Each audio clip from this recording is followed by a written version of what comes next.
When I turned 30 years old, it was the lowest point of my life. I was filing bankruptcy. I wasn't in a healthy relationship. I was abusing alcohol. I was sleeping around. I was self-medicating. I was not a happy person. And honestly, the worst part about it was that I was turning 30 and I was looking back and realizing that I literally felt like I wasted my 20s.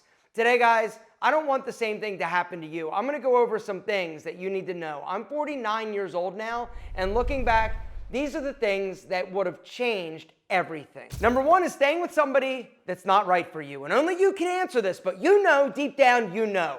All right, there are two things I'm gonna share with you that I'm very embarrassed about.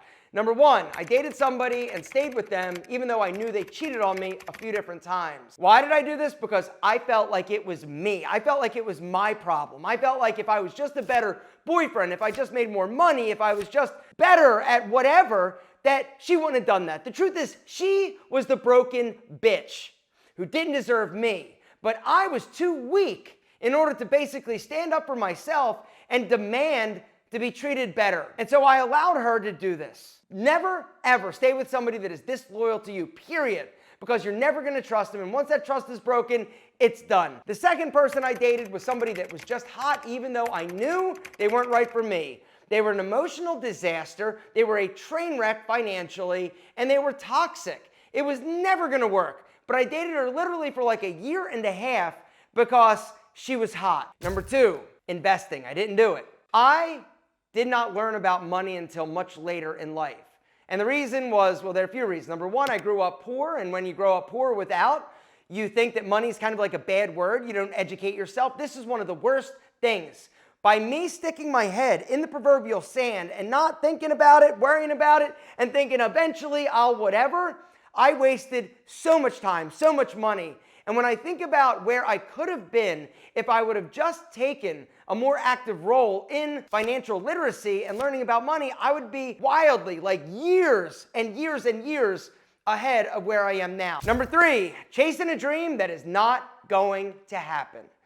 And this is something that I did. If I could have, literally, if I could have sold a kidney to try to keep my fitness center alive, I would have done it. I was broke, I was bankrupt, I was chasing this dream that I had from the age of literally 12 years old. And I wasn't able to give it up until literally I had no other option.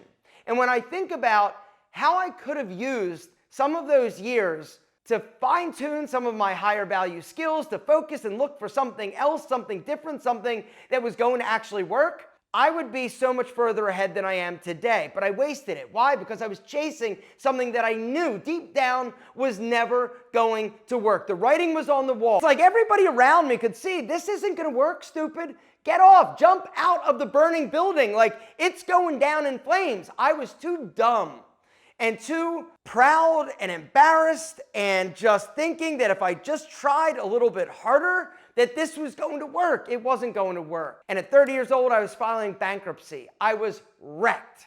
Number four is binge drinking and self-medicating. So in my 20s, I was the guy that you didn't want to go out drinking with. And the reason is because I would get belligerent, I would get blackout drunk, I would do stupid shit because literally I was on a mission to get as fucked up as possible because I was not happy. I was not happy with myself. I was embarrassed that my business was not more successful. I never dealt with the shit that I needed to deal with, and that is how I basically handled it, was to try to numb the pain. Unfortunately, for those of you who are in a similar situation, you know what happens. It actually just makes everything that much worse. It wasn't until I finally was able to deal with my shit, go to therapy, and handle it that I was able to stop the self-destructive behavior and find tools in order to basically get myself on the right track, be happy and healthy. Which brings me to the fifth thing, not dealing with your shit. Everybody's got it. Everybody's got a past. Everybody's got past failures and things they're embarrassed about. Everybody has trauma. But it's the people that choose to do something about it that ultimately end up finding success. And I wish I could go back and have done that sooner. Guys, I want to talk real quick about today's video sponsor, BetterHelp. They're an amazing online resource. I'm going to link to them down below. The way that it works, super simple. You go through my special link and you answer a few questions. The questionnaire is designed to help get an idea of what you're looking for, what you're needing. And then you're going to be matched with a therapist. usually within a couple of days. And the beautiful thing that I love is that you can have therapy any way that's most convenient or comfortable for you, whether or not it's on the phone, chat, or computer, right? Whatever is most convenient for you. And the other cool thing is that BetterHelp allows you to change therapists at no additional cost. One of the things you're going to realize is that with therapy, it's kind of like dating, right? You may nail it the first time and that therapist is like perfect, but if you start going through the process and you're just not feeling it or you're not getting what you need out of it, it's not that therapy doesn't work or isn't good, it's that you may just not be with the right therapist. But when you find that person that you connect with, that's when the true breakthroughs happen and your life will actually change. BetterHelp's mission is to make starting therapy easy. Guys, you're gonna love them as much as I do.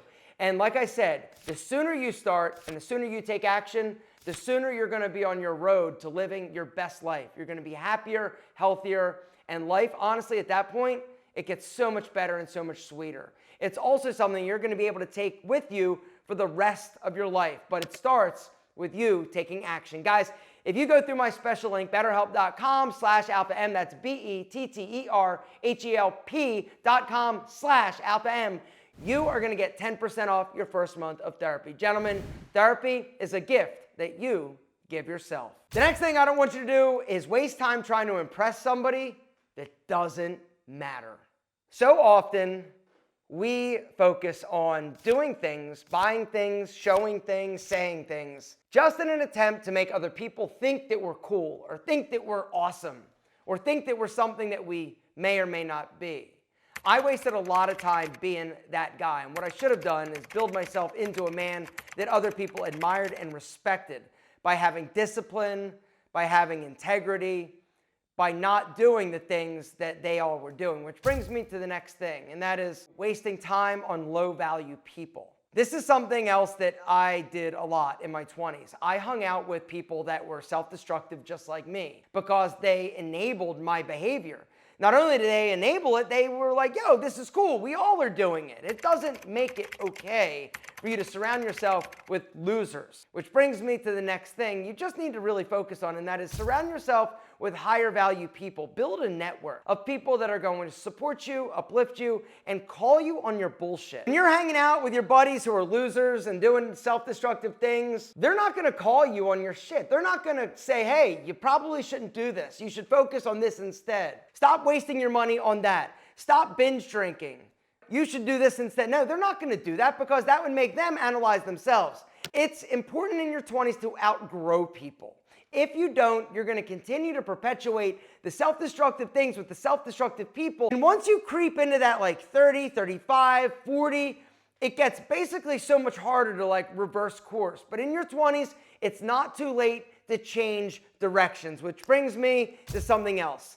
Stop not taking chances because you're scared to fail. In your 20s, this is the time to swing for the motherfucking fences. I'm talking wild swings. Calculated, hopefully, but take your swings, take your shots. You are never in a better position to fail than in your 20s. You don't have the mortgage, you don't have the family, you don't have the responsibilities that you will in your 30s and your 40s. As you start to mature in age, it gets harder to take those sort of optimistic, wild swings for the things that you want. But in your 20s, that's the time to do it because there's nothing holding you back. And in your 20s, you're gonna fail, you're gonna screw it up, which is fine, but don't be scared of that. Failure is a beautiful, beautiful, beautiful thing. You can't progress, you can't realize your potential until you fail, in my opinion. If I didn't take that big chance, that big risk, where would I be today? If I didn't fail, if I didn't file bankruptcy, if I didn't swing for the fences and strike out, where would I be today? And that brings me to something else I just want you to understand and hear me when I say this. Sometimes success doesn't look like what you hope or what you expect. And this is something that I learned. If you would have told me when I was 12 years old that I wouldn't have a fitness center when I was 50 years old or 40 years old, I would have punched you in the face. If you would have told me that success would look like making videos, talking to people, engaging with people, selling ball powder, I would have punched you in the nuts because that wasn't what success looked like. And the last thing I just want to mention, stop comparing yourself to people that don't matter, people you'll never meet, people that are lying to you, people that are fake flexing on Instagram, social media. Stop comparing yourself to your friends. Stop comparing yourself to people you graduated high school or college with. You probably don't even talk to them anymore anyway. You probably shouldn't, if I'm being honest. Stop comparing yourself to your siblings. Stop comparing yourself to where your parents were at your age. It's your journey. It's only yours. Nobody else has the right to tell you what you should or shouldn't do. But one of the most self-destructive things that I was guilty of doing in my 20s was comparing my life and where I was to where other people were, what they had and what I didn't. Your 20s are the time in your life that are going to perpetuate and propel you into your 30s, your 40s, your 50s. And the sooner you get your shit together in your 20s, the better off you're gonna be, the further ahead of everybody else you're gonna be. Not that you're paying attention or looking, but if you were, that's what you would find. Gentlemen, stop doing the dumb shit. Take action. Your 20s are an opportunity. You're not too young. You're the perfect age.